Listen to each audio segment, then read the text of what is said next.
Thank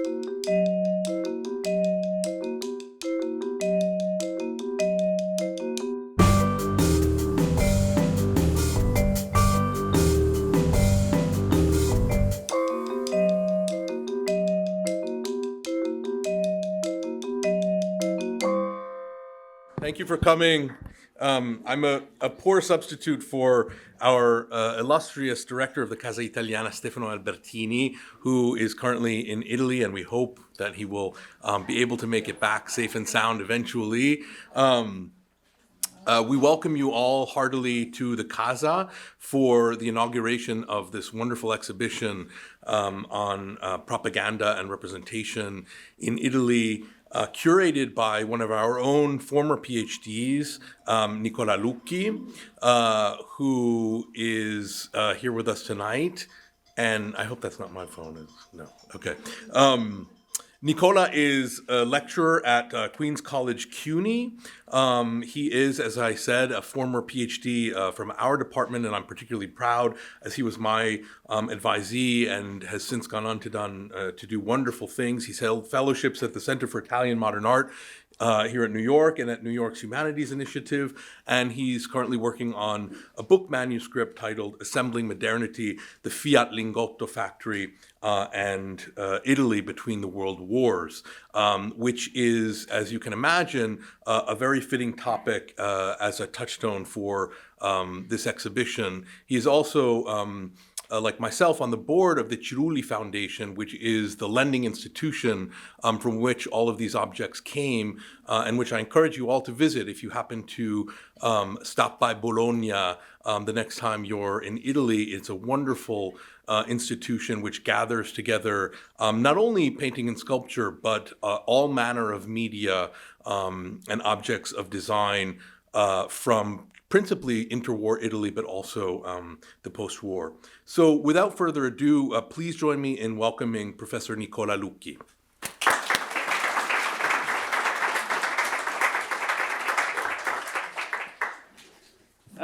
Thank you, Ara, for the introduction and the kind words. And before I say a few things about the show, allow me, please, for a quick round of thank yous to the many people that have made this event possible. In the first place, I would like to thank Stefano Albertini, who could not be here with us tonight, as he entrusted me with this project, and I hope that when he'll be back in the city, he'll find that trust to have been well placed. I also want to thank the exhibition advisors, Ruth Ben-Ghiat, Valentina Castellani, and Ara Merjian, who have been key to the development of the exhibition. And I should add also that, precisely as Ara was mentioning, both him and Ruth were my professors, so their advisement was not really just a matter of a few meetings ahead of the exhibition, but rather it's a matter of scholarship and mentorship over the course of years. One big thank you, as I was mentioning, goes to Sonia and Massimo Cirulli, who have lent the works for this exhibition. It would not have been possible without them. They could not be here tonight because of, as you know, in Italy, we're having some issues with a certain virus, but they don't have the virus, but nevertheless, traveling was an issue.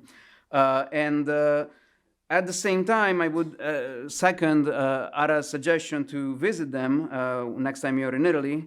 The Fondazione is right outside of Bologna in San Lazzaro di Savena, and it is headquartered in a building designed by the Castiglioni brothers. That was the former showroom of Simone Gavina. And it has a remarkable collection of 20th century visual material culture, which, yes, it has a strong component in the interwar era, but it really spans from the turn of the century Art Nouveau aesthetic all the way to the iconic designs of Italy's economic miracle after World War II. I also want to thank the wonderful team at Casa Italiana. It was a pleasure to work with all of you. Thank you to Kostya Kostic, Julian Sachs, Jesse Orozco, Ace Pai, Mariluna Busa Casotto, Giuseppe De Lauri, and everyone else who contributed their time and enthusiasm. Also, Jerry Di Cicco, who was a precious presence as we installed this exhibition these past few days. And Jerry and I could not have done it without the help of Giorgio van Straten, who is there.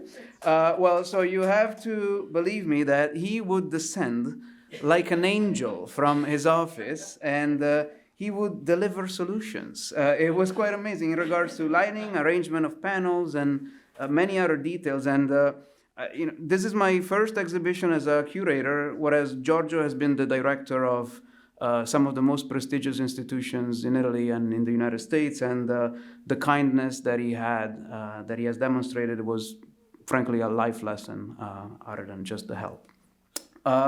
One big thank also to Greg Donofrio and Patricia Belen, who created the graphics, the labels, the panels, and the wonderful brochure of the exhibition. I think it was a very compelling job, and it's a testament to both their knowledge of their profession, but also of Italian graphic design. And last but not least, I just want to also thank my wife, Ismaris, because she had to deal not only with the stress of my day job, but also with my moonlighting as a curator nights and weekends. So thank you so much for your patience. And finally, thank you all for being here, braving the epidemic of coronavirus. If we are going down, we are going down in style tonight, like the musicians on the Titanic. But bad jokes aside, I am very happy to see so many people at an exhibition that, as I have said many times over these past few days, does not lend itself particularly well to selfies, because I do not think that anyone in their right mind would want their photo shared on the internet with posters of Mussolini and fascist propaganda in the background. At the same time, there is an urgency, I believe, to examine and discuss this material. The twofold goal of this exhibition is to expose the visual and textual mechanisms of political propaganda without glamorizing the bankrupt ideologies it underpinned, especially in the case of fascism, which is the pivotal historical subject under scrutiny here. Some of the works in the show are well-known examples of modernist graphic design, but my hope was not to sanitize them with the excuse of their artistic value. I sought instead to expose the oppressive politics that they enabled and the stratagems that they employed to reach that goal. As such, the exhibition is subdivided in 5 thematic areas that do not respond to aesthetic criteria, but rather to realms of propaganda activity. In the first place, I try to isolate a few examples of propaganda from democratic eras to show that while democracies allow for ideas to compete more freely, the techniques of political persuasion maintain significant connections with the propaganda of totalitarian regimes.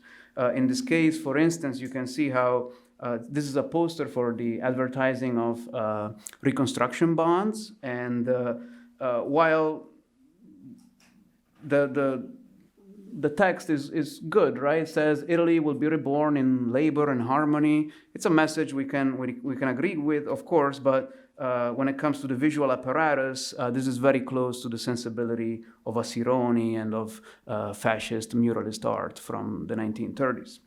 The second section of the exhibition deals with the cult of the Duce and the extent to which Mussolini was both a puppeteer, but also a puppet of his own regime.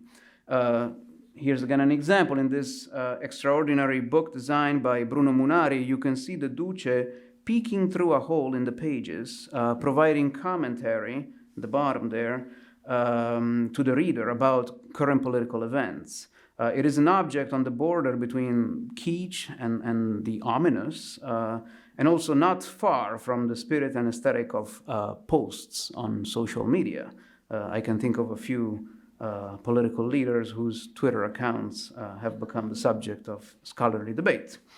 The third section speaks to the relationship that fascism engendered with private enterprises, and here's an example of that, and I just wanted to highlight a little detail from the second photograph on the top right, where you can see how you can notice how fascist mottos were stenciled on the walls of factories. So at work and in private life, one would be constantly bombarded by the rhetoric of the regime. The fourth section speaks precisely to the takeover of private life. Fascism had clear biopolitical goals for the Italian nation, and right from the cradle, as you can see in this poster, it didn't take very long for children to go from Ring Around the Roses to marching in lockstep in paramilitary uniforms. And lastly, the fifth section illustrates fascist propaganda abroad. And the United States, as a matter of fact, was a major target of this propaganda, thanks to the important presence of Italian Americans.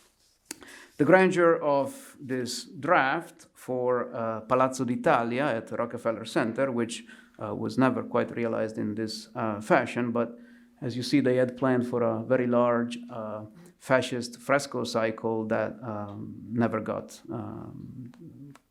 realized, speaks volumes, however, to the ambition that at one point in the 1930s fascism had to solidify its image abroad.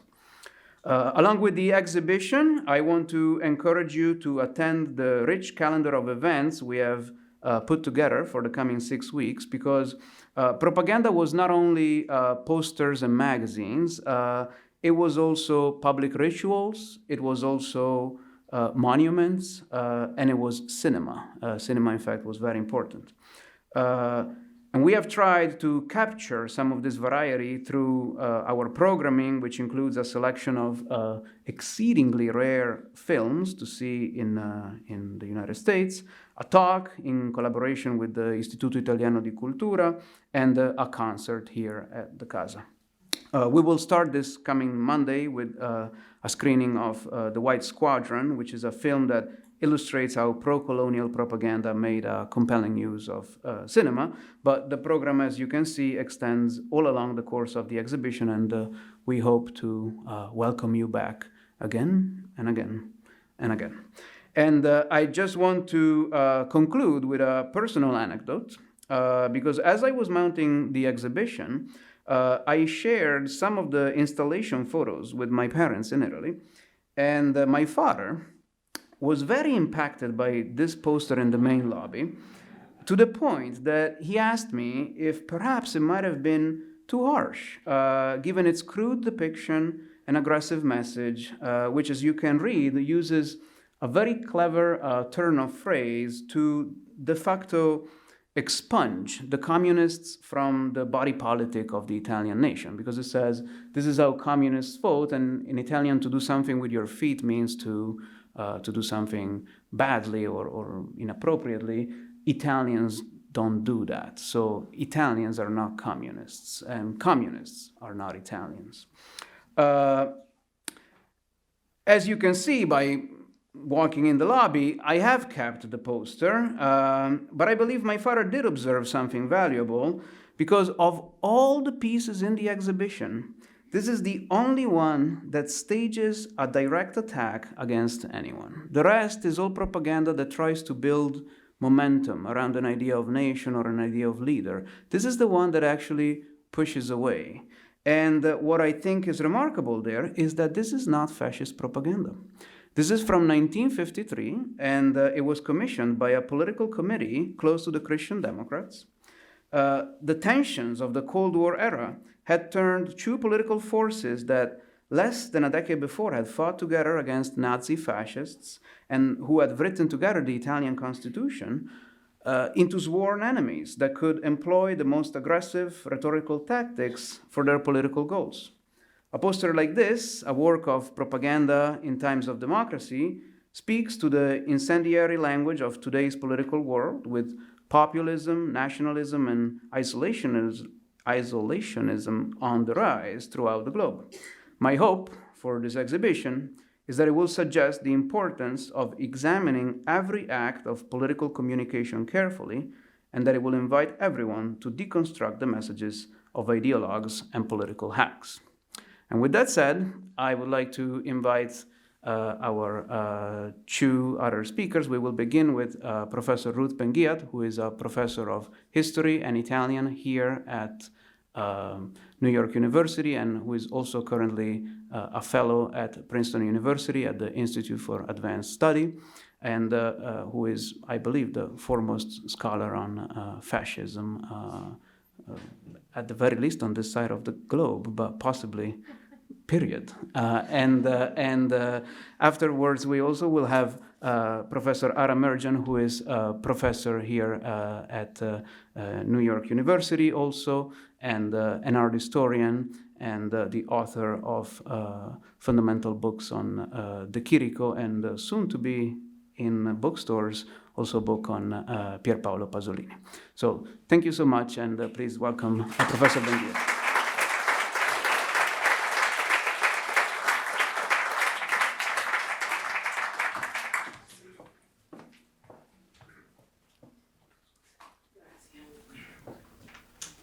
Thank you. I was afraid, Nicola, when you said political hacks, and then that was the transition to us, but no. So, in propaganda, as in love, anything is permissible which is successful. So said Joseph Goebbels, who oversaw with Hitler one of the most terrifyingly successful persuasion and propaganda campaigns in history. And fascists, along with communists, laid down the template a century ago for the practice of propaganda, which we can consider a set of communication strategies meant to sow confusion and uncertainty, discourage critical thinking, present lies as truth, and persuade people that reality is what the leader says it is. And I'm really glad to be here for this exhibition, and want to thank Nicola Lucchi, who has been too modest. All of the texts that you will see around the artworks are written by him, and he did a fabulous job of organizing the exhibition, the themes. It's really well done. Also because it couldn't be more timely. In our age of disinformation and leaders who say that any fact that might harm them, expose their corruption, is fake news, it's really important to go back to the origins and see the roots of so many authoritarian strategies which are still shaping our world today. Because the underlying dynamics of authoritarian rule really haven't changed. The medium of communication has changed. So Mussolini used newsreels in an innovative way, and Bolsonaro and Trump and others used Twitter. So visual propaganda is the core of this exhibition, and it played a huge role in Italy. In part, this was because only 30% of the population, when fascism first was in power, knew Italian. They were fluent in dialects, but they did not read Italian. So as in communist Russia, where there was a high illiteracy rate, the visual, and that includes rituals and theater and anything kind of non-literary, had an extraordinary importance. And this is also why both these regimes invested in film very early on. Mussolini had the Istituto Luce for nonfiction film. As soon as he got to power, even before he became a dictator, he founded the Istituto Luce. And the artworks, and there are different kinds of works that you see, and they interacted with other kinds of propaganda through sound, through rituals, through buildings, as Nicola mentioned. And the idea was with propaganda is it's a system of attention management which functions on repetition. However, the idea is to also colonize and drip feed slogans and ways of thinking through different mediums. And so one phrase that a lot of regimes had is coordination or synchronization of messaging today we'd say across different platforms. But so you had the same kinds of propagandistic messages coming from the radio, written on the walls, graffiti posters, and you'll get a sense of some of this diversity in the cultural products that are in this show. Now, you'll also perhaps be struck with how incredibly modern and graphically striking these works are. And fascism, advertised itself as a political system that was going to bring Italy modernity. And one thing that has not changed in 100 years is that charismatic leaders, they find favor because they are able to promise the people the things that it most wants, whether that's securing male authority, feeling racially superior. And in Mussolini's case, besides jobs and land to work, he promised them prestige and modernity. And this appealed in Italy, where there was a tradition going back to the 19th century of saying we're so backward, we're only the boot of Europe, we're not the head or the heart. And even into the 90s, you would hear people say in Italy, Italia è paese serie B. It's like a B-list country, When's it going to be an A-list country? So Mussolini said, I'm going to give you an empire. I'm going to make you modern. So modernity was a huge part of the representation of the regime. And one area that is represented in particular was aviation. And it's not often known that Italy actually had one of the strongest air forces in the whole world, because all we think of is World War II, when they lost and supposedly didn't fight well, and then we don't have a good opinion of Italians as fighters, and this is wrong. Before World War II started, 25 nations were training their pilots in Italy.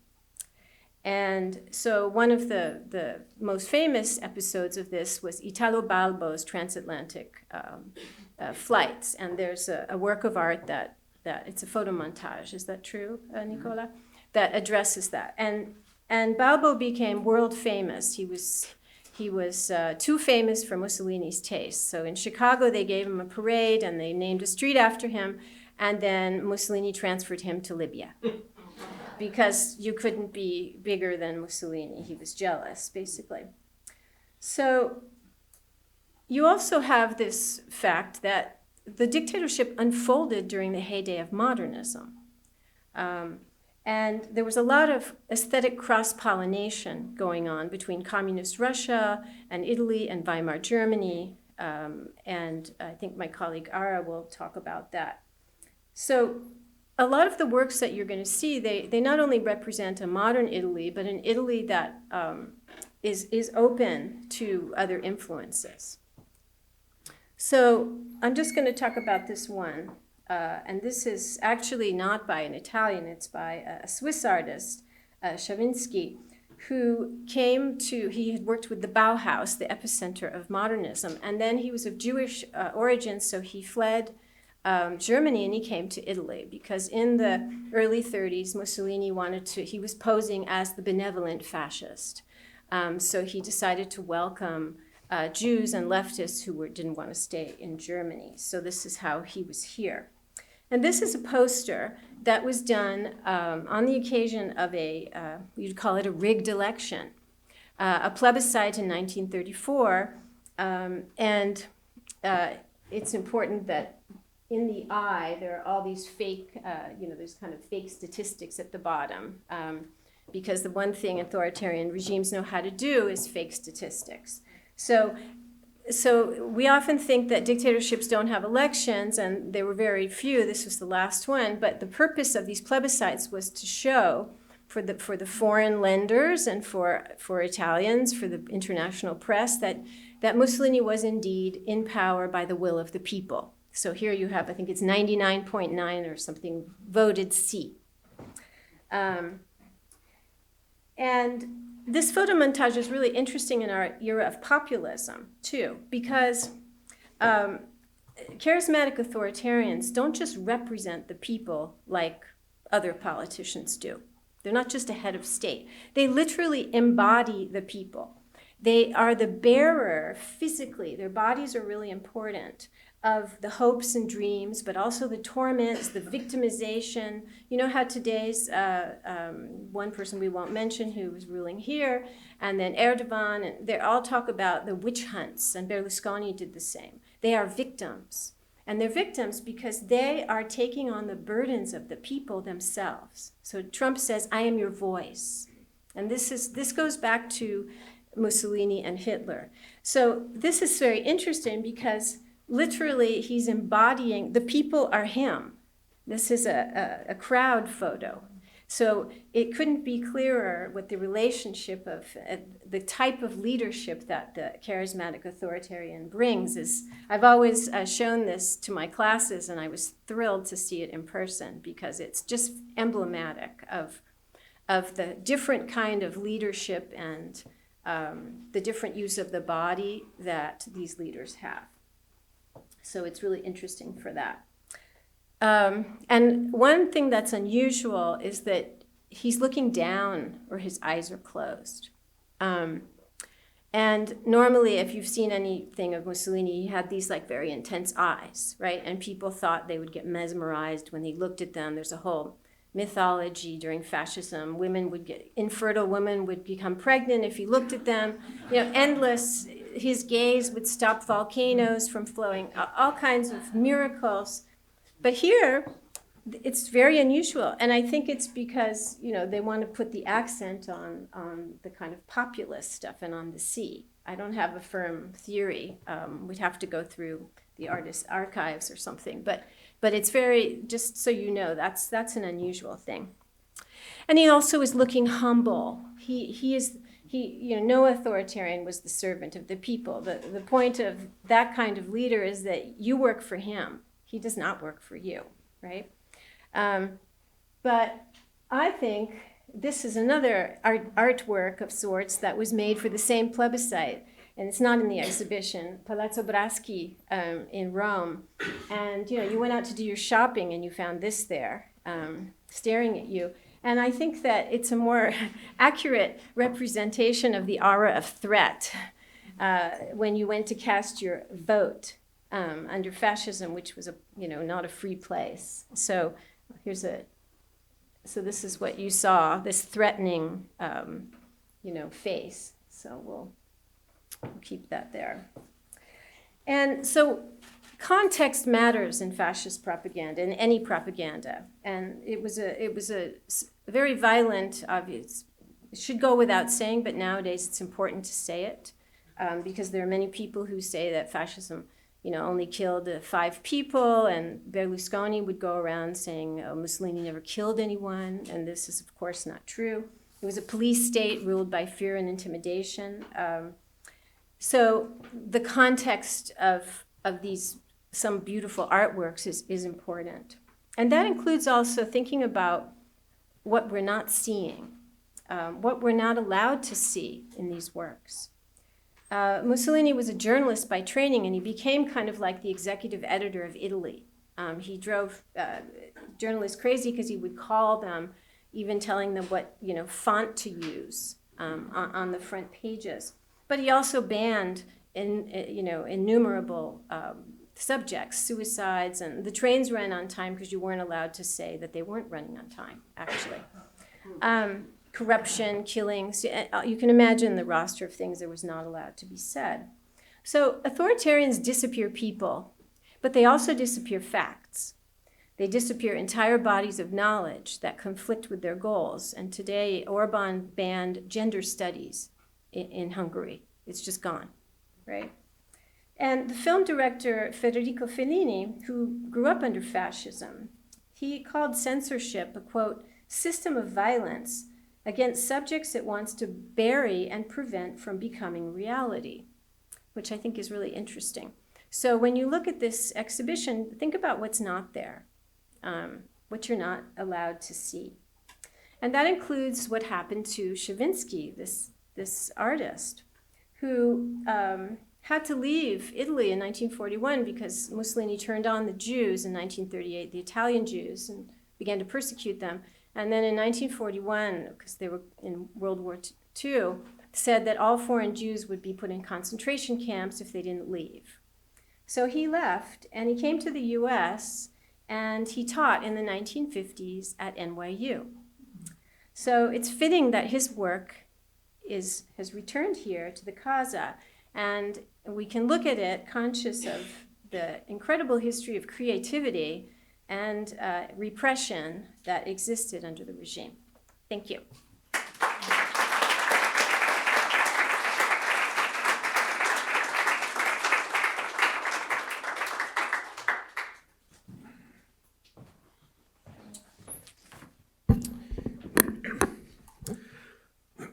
So Ruth spoke eloquently about the role of the body, and particularly Mussolini's body, in fascist propaganda, which, as she mentioned, nowadays there is a quite negative connotation to the word propaganda, right? Which comes, of course, from the Latin via the French, forward or forth, pangere, to set or to fix or to plant. It essentially means the diffusion of information. Of course, we now think of this as in entirely negative terms. But of course, in the 20s and 30s, this was a mechanism of generating consent and consensus. And there was perhaps no object or image that generated that kind of consent or consensus than Mussolini's own form. And so rather than a sort of large overview, I'm going to focus on a close reading of one of the objects in the exhibition, which is Renato Bertelli's continuous profile of Mussolini, which is, I think, quite brilliantly framed by the window onto the second room as one enters the casa. This bust, which was actually made of paper mache, but is of course rusticated to look as if it is granular and bearing a kind of archaic stone, illustrated the journal Emporium in November 1932. And this art historian, Francesco Sapori, who had recently published an entire book called Art and the Duce, writes in the article which it illustrates, for 10 years now, the prospect of undertaking a portrait of Mussolini has formed the undying dream of artists the world over, renowned and obscure, old and young. Seeing up close this man endowed with extraordinary power, capturing in his visage the signs of the highest and most universal individuality in existence. This is the necessary point of departure and daunting aspiration for he who trusts to marble or bronze those human features touched by the spark of divinity. So what does it mean to articulate in sculpture, or indeed in any image, a universal individuality? It suffices to look at the very different contexts in which the sculpture was placed here on its own in Emporium on the right, and on the cover of the guide to the the exhibition of the Fascist Revolution in 1932, which is actually in the show in one of the display cases upstairs. Here it is integrated into a photo montage, and the chant Duce Duce is obviously a verbal or typographic displacement of this adulatory crowd chanting his name, very much in the same way as the Stravinsky poster, which we just saw, which we should note also reprises the cover of Leviathan, wherein the monarch's body is composed of, the sovereign's body is essentially composed of his subjects. But in any case, consider for a moment the very archaizing singularity and hieratic kind of antiquity of Rambutelli's bust on its own, and in this very modernist photo montage. And you get a sense of the vacillations that already in the 20s and, of course, especially by the 30s, marked fascist propaganda between a will to revolution. It considered itself a permanent revolution, and a will to consolidate and to provide a return to order, particularly in the wake of World War I. There were a number of such juxtapositions wherein we can find this vacillation between antiquity and modernity, between tradition and revolution, but there were few that had managed to fuse these into a single image. And this anxiety over what precisely fascist propaganda should be already in the 20s took the form of public inquest. So an inquiry into fascism culture in 1926 prompted some fittingly conflicted replies. The journalist Curzio Malaparte replied, "Surely you jest. A fascist art? just what might that mean, a fascist art? But he concludes by saying, for the moment, the only original and powerful artistic expression of fascism is Mussolini himself. So here again, we find this notion of his body recuperating many of these anxieties and tensions in a single image. And the very notion of vacillation or oscillation is condensed and reprised in Bertelli's sculpture here. Sapori, in his article from Emporium, which I just mentioned, had already this very year written that Mussolini bears a head which artists had assumed to be menacing, but which they soon discovered instead full of an effective and plastic mobility. And of course, we find here, even in the fixity of Bertelli's sculpture, a sense of momentum, of movement, of hypervigilance, and of course of all-knowingness. And the spin in Bertelli's work, which we might also relate to the sense of the exhibition and propaganda and thinking of spin, is not only alludes to this notion of a permanent revolution under fascism and the lingering relevance of the futurist movement, about which I'll talk in a moment, but of course alludes to the millennial myth of the god Janus, from whom we get the very month, January. He's the god of doorways and ports and new beginnings and various good auguries, but of course a kind of omniscience. Now, that omniscience extended in a very modern sense to Bertelli's object, for which he applied almost immediately for a patent. And he distributed his card, letting people know that it was available in very small reproductions, but also monumental versions, in everything from porcelain to maiolica to aluminum to marble to the autarkic material of bakelite, which was developed under fascism after international sanctions were introduced following the invasion of Ethiopia. Italy, of course, was very eager to develop materials that could be quarried from within Italy itself. So even the very material of the object, which could be ordered with this bespoke plinth bearing the term duce or dux, was also distributed to all of the case del fascio across of Italy and various centri rionali. So it was essentially a mass-produced object of design as much as it was a sculpture. So how, indeed, does one preserve a universal individuality? It was a means of propaganda that could belong essentially to the people, and we'll see the almost fetishistic nature of that belonging in a certain sense. The chief precedence to Bertelli's work was the object it features on the program folder brochure for the exhibition, which is Tayat's Dux, which, as you can tell, echoes aspects of Art Deco and Cubism, but also in this, the blind arch of its visor, which peels from the ear here, evokes also a medieval knight or perhaps a Renaissance condottiere, while also obviously articulating a very modern aesthetic here. Now, Mussolini's profile was itself the object of relentless elegies in all manner of media, including poetic ones. He was the first prime minister to be bereft of facial hair and soon of hair tout court. He, of course, not long after became bald, but it was striking that his profile did not bear some sort of facial hair. And we find it reprised not only in propaganda posters, wherein, again, he is represented as embodying the people whose will he represents.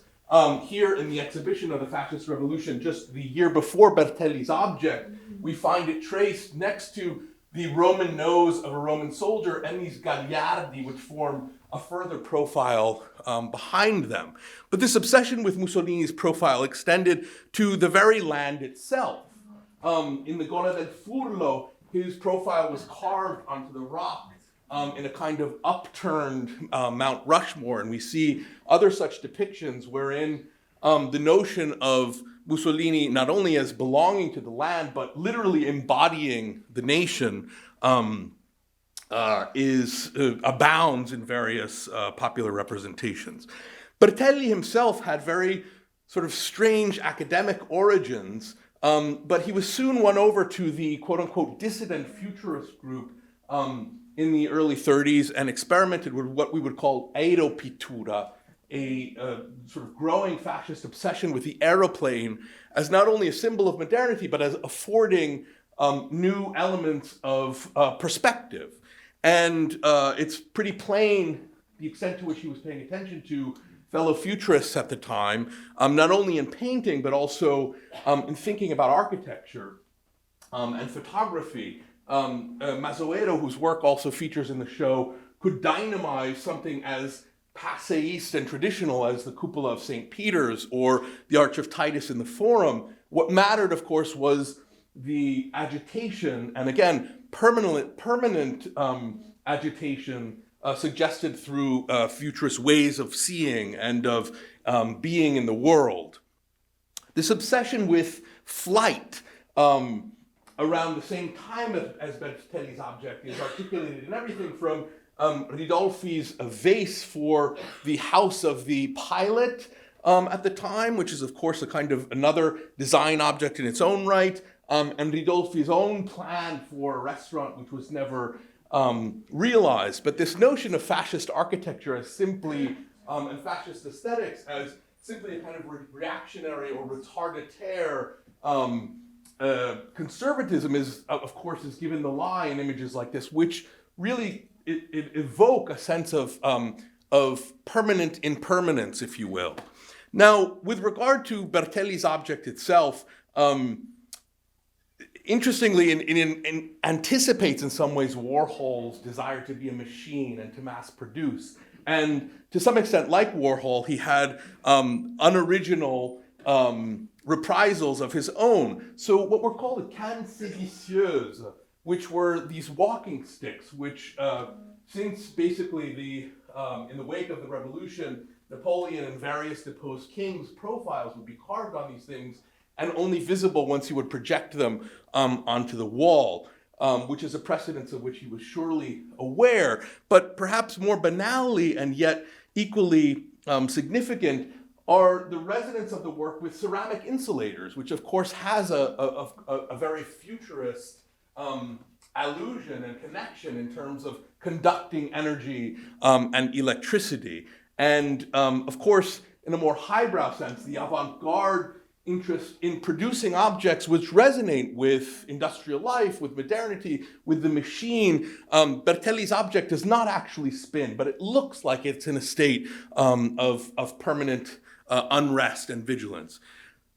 Reprising the notion of fetishism of which I mentioned, it also has a kind of cult-like object. It would be set on plinths or shelves in Casa del Fascio, and hence Mussolini's likeness could be essentially worshipped in what some scholars, perhaps controversially, Ruth would have much more to say about this than I, in what has been deemed by Emilio Gentile and other historians the secular religion of fascism. But this kind of atavistic return, the futurists call themselves primitives of a new sensibility. And of course, Italy had its own versions of primitive culture, of which the Etruscans formed a very prominent strain. But in a perhaps less allusive sense, there was just the very kind of quite plain obsession with virility in fascist art. And Minor also, I think, plays upon Bertelli's profile in evoking the Duce as, I don't really need to spell it out for you here. Interestingly enough, an image which he probably did not see evokes that virility in a very different context, wherein this individual is not only able to sort of woo two women at once, but his sort of sexual prowess is evoked through this throbbing simultaneity, which was another futurist obsession, this displacement of space in time.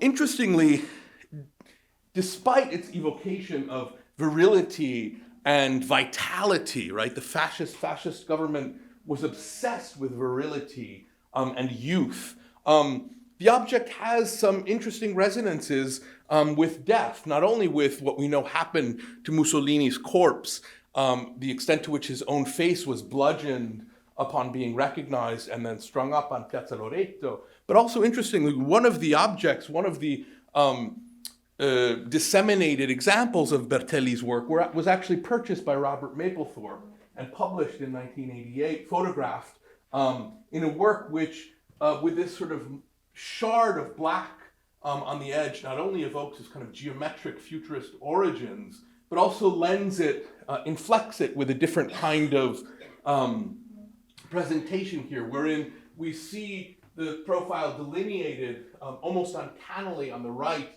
and actually get to see the kind of spin here. And had I more time, I would talk about the extent to which the way that he smoothed over the various elements of the profile suggests fascism's attempt to kind of smooth over dialectical time in a kind of eerie sense of eternity, rather than a kind of time on which we might latch hold and perhaps even stop.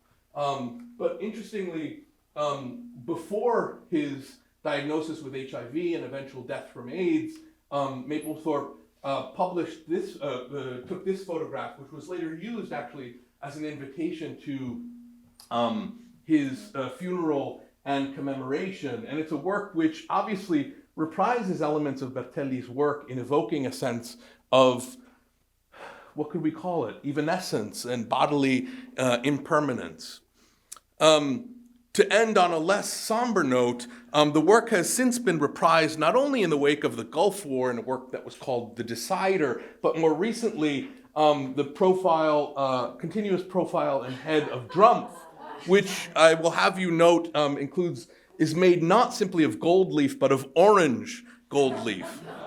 In thinking, though, about the more perhaps enduring relevance of Nicola's show and how its after effects, the after effects of propaganda are either come to terms with or not, thinking about the presence of these columns in today's Naples subway, which have the meaning of which, or the ideology of which, have evidently been disavowed by various citizens and simply not knowing what they are, to what they might allude. They obviously look a little bit more Darth Vader-like here than Mussolini. But the work has an afterlife in ways that force us to think about the sort of continuing relevance, not only of propaganda and its afterlife, but the importance of knowing what an image might mean in different contexts.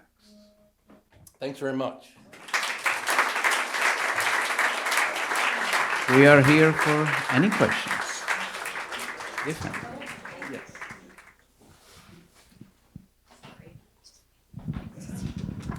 Yes. Could one of you provide a simple definition of fascism? Ara.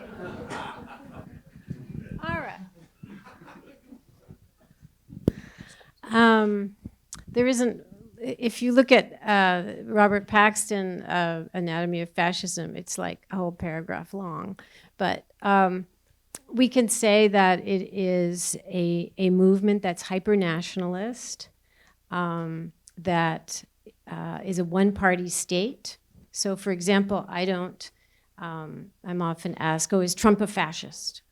And I think that fascism is known as a one-party state, so that's important, and I think I like to keep that there. It's a state where it's kind of held together by one charismatic leader.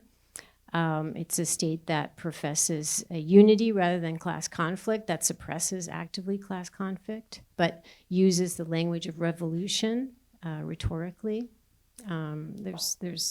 There's many other things you could say, but hyper-nationalism, imperialism, anti-feminism, destroying the left are up there. Yeah, yes, and the complete shutting down of democracy, of free speech, and the attempt to create, this is important, the attempt to create a new civilization, a new culture through propaganda. And that's why I really see propaganda as a means of colonizing, because fascism, authoritarian states want to colonize society. They don't want to just, there are states like Franco where they were mostly into demobilizing, but fascism, they are imperialists, they're expansionist, and so they want to create a new, this so-called new man, right? And Mussolini, of course, was the model of the new man. So the picture with all the people in the, the poster with all the people in the body, they were all men. There were no women. Not necessarily. Well, from here, as it was, I It's guess. pretty hard to tell in the grainy. They all looked like they had, yes, okay, so there were women in there. I mean, I would say in crowds, in mass demonstrations, depending on the context, there were various contexts in which you would have only or chiefly men, but I believe in the sort of pageantry of consensus that you very frequently had women participated. I think it's just a question of a very grainy photograph. It's really impossible to tell the gender.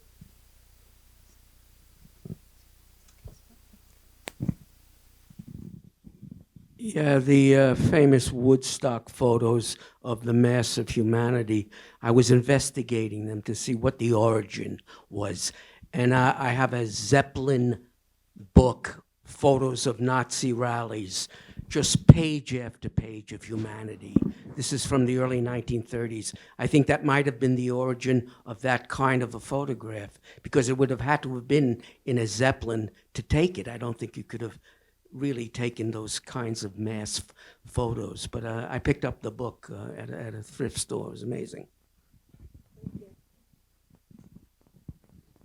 A more general question about propaganda. Does it work if the people don't already believe it?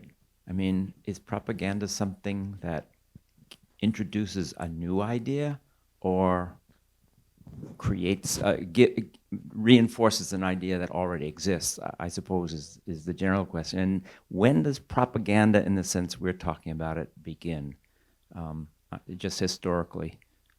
The word, I believe, really comes from the church, the propagation of the faith. So I guess the church is responsible for propaganda in a way. But when does it start, in the sense that we're talking about it in this context? And does it really convince anybody of something that they don't already believe, is a general question. I think it does. And I think the type of propaganda that we see in the politics of the 20th century, it's developing more or less at the same time as mass consumption, mass reproduction, consumerism to some extent are developing in much of the Western world. And I think there are some commonalities between corporate advertising and that idea of instigating a need for a product that doesn't quite exist, right? The idea, the famously Ford saying that people would have thought that they needed a better horse, and instead, I'm going to sell you the car, so I'm going to tell you what you need. That type of idea that is born in business, to some extent, I think, finds an equivalent in the politics. So while it may rest on deep-seated ideas of a nation or a group of people, I think there is a way to bring those ideas out in the public, especially things that sometimes people are ashamed to discuss and to say, as we see in contemporary politics and the way propaganda works today. So I do think that there is the idea of propaganda that we discuss in the exhibition. I think it is a phenomenon of the 20th century and very much in connection with this type of socioeconomic reality. Yeah, I think it's initially first widespread use was in the wake of the French Revolution, which is in some ways, arguably one of the beginnings of modernity, certainly of a mass politics as we conceive of it now. I mean, what propaganda means today, just mediatically, is obviously completely different. I mean, we might think of the extent to which Facebook now is being used as colonized, essentially, as a platform for stories which are insidiously specious in a lot of cases, and actually probably do convince people of things of which they might not have believed, to the extent that they're sensationalist, right? But it is, I agree with Nicola, it's a very, I mean, in the early 20th century, we also have the term agitprop used particularly in, Middle Europe and the Soviet Union as a positive instance of which imagery could be used as agitational propaganda, as a way of stimulating. And so it doesn't have a uniformly negative connotation or denotation, but it is, I think, decidedly modern.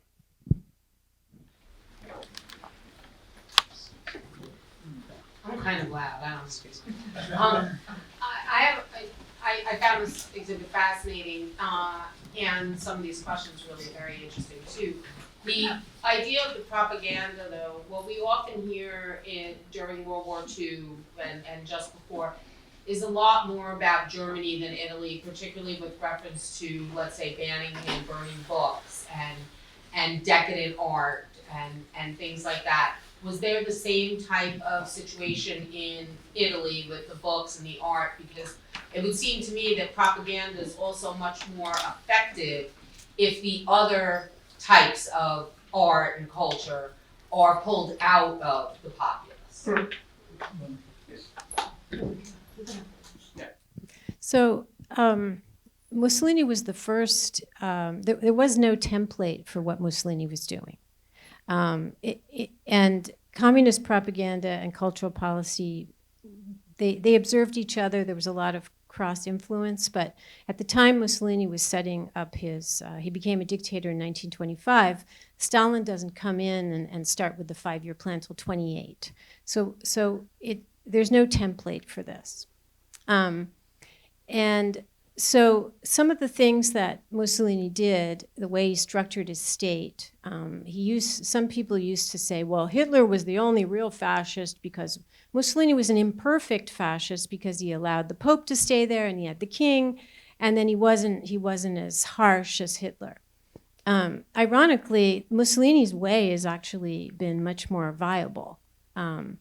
And what he did in the sphere of cultural policy is he decided that it was much smarter to not have one kind of art and not ban one kind of art, but to let everybody think they could compete to be state artists.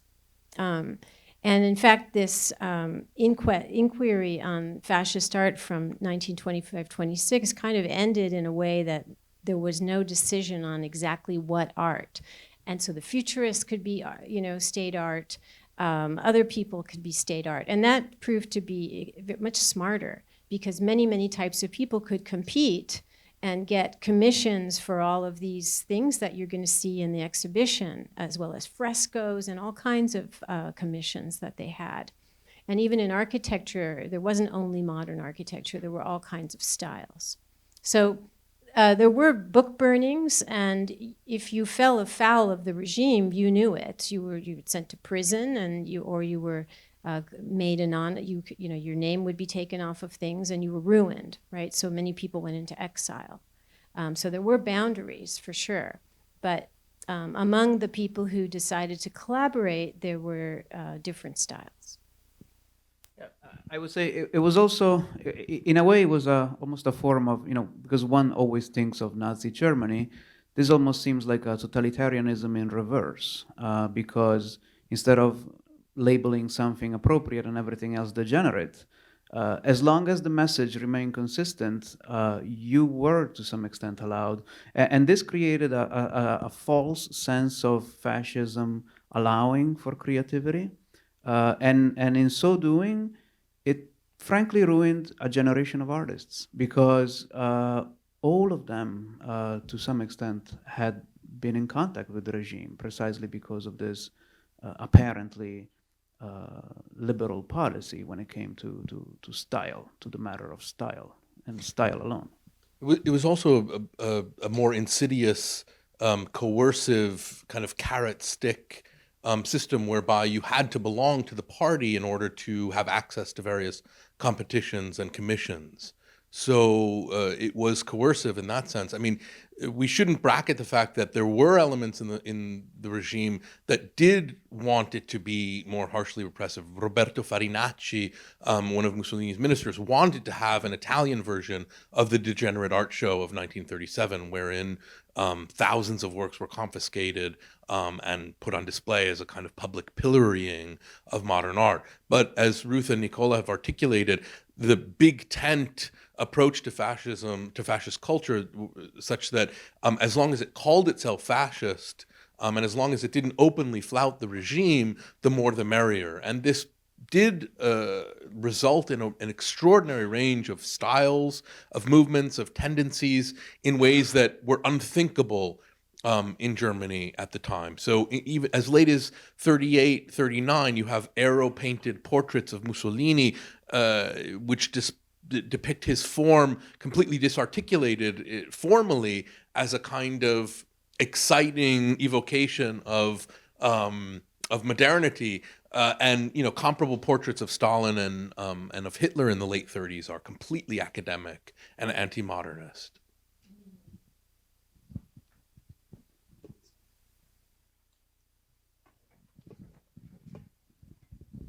What hasn't been really mentioned was the fact that there were concentration camps in Italy under Mussolini before Hitler had set foot there.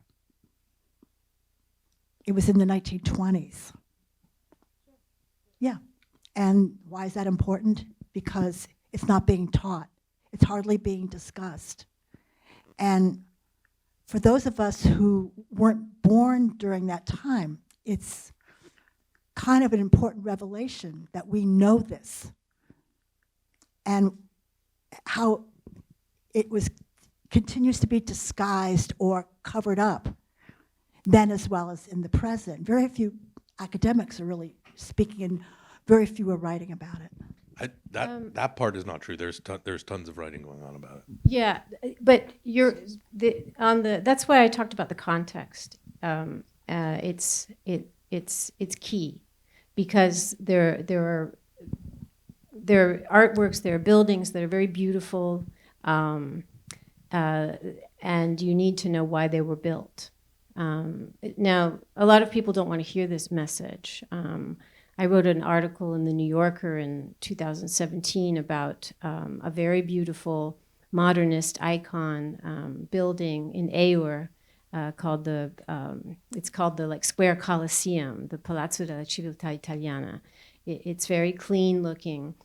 And I talked about how it was built as I called it an imperialist relic.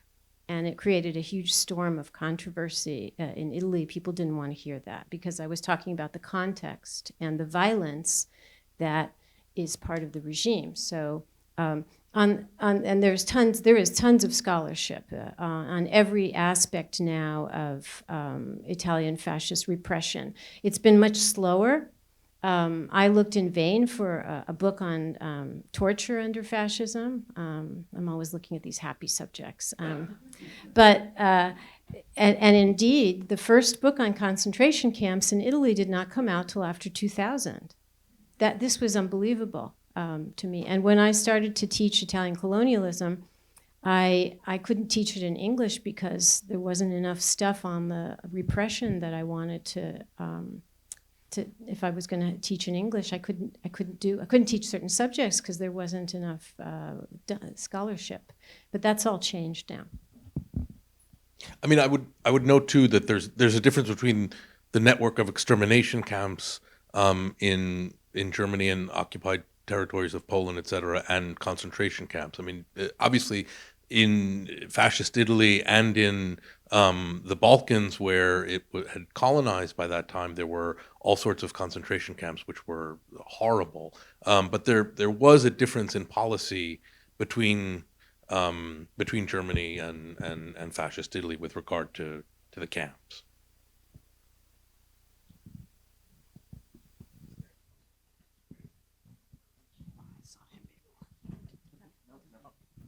Maybe a couple more. Maybe just Two more? this and maybe another question. Yep. Yeah, along these lines, admitting a copious, a major trove now of research. Would you say that our American social science sees fascism principally as a curiosity, or does it go beyond that?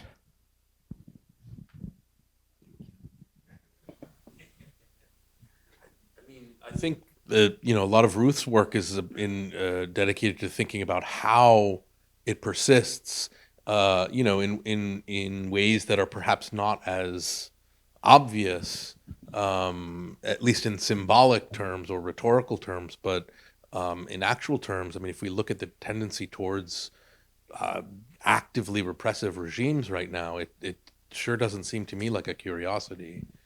No, and so I could go on about this, but I will be very succinct. It's true that fascism was not taken seriously. And the reason for this, the reasons are many. One is a kind of cultural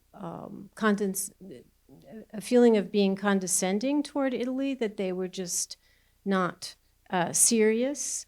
That the Allies actually chose to treat Italy differently than Germany after World War II. They didn't have any there wasn't the equivalent of denazification. There was no Nuremberg trials. The Italians committed genocide in Libya and just nothing happened to them. So there's that. That's a perception thing. And then it has to be said that it's been difficult in Italy to get hold of sources. It was hard to get into archives. I went to the Navy archive some years ago, and I made an appointment. Of course, I flew all the way there, and I had all my papers. And then I went in, and I was told that they didn't have anything for the years 1940 to 43. This is the Navy. And plus, there were only she pointed to a table with 4 chairs, and they were occupied by men in uniforms, Navy historians, and said, the chairs are all occupied, so anyway, even if we had anything, there's no space. So it was very difficult to get the documents that existed. So that's another issue. It's been challenging to there were many conferences about 10, 15 years ago where I would be the lone Italian fascist person. And they would say, well, Italy didn't have the numbers of Stalin and Hitler. And I was like, it's not about numbers. So it's been a struggle, but it's now, there's so much work out there, and I think that we're getting better about communicating. And there's so much interest now that we've turned the corner. I was going to ask, just political advertising in general shares a lot with some propaganda in terms of this leader is so great and they'll fix all your problems. And where do you really draw that line between just political advertising, getting your name and message out there, and propaganda? Well, I would say there are several lines to draw, perhaps, not just one. I would say, well, when a message is violent, that's certainly not good. When a message falsifies reality or skews your perception of reality or selects certain informations, which we all do to some extent, but there are ways to do that are actively harmful. And in fact, when you pretend to advance a policy, for instance, that would benefit the people, but in fact benefits a regime or an autocrat, those would be moments where I think I, again, would draw a line.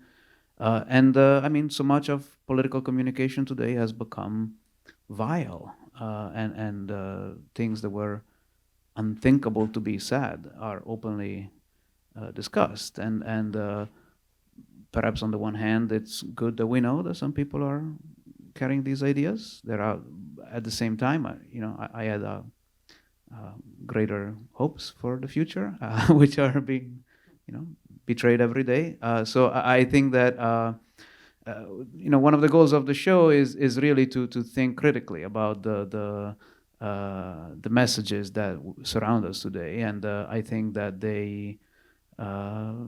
it's important to remain alert, and everyone can judge for himself. It doesn't only come from the extreme right, it can also come from the extreme left, and even from the center, for all I can care. I think everyone should just pay attention carefully when engaging with political messaging.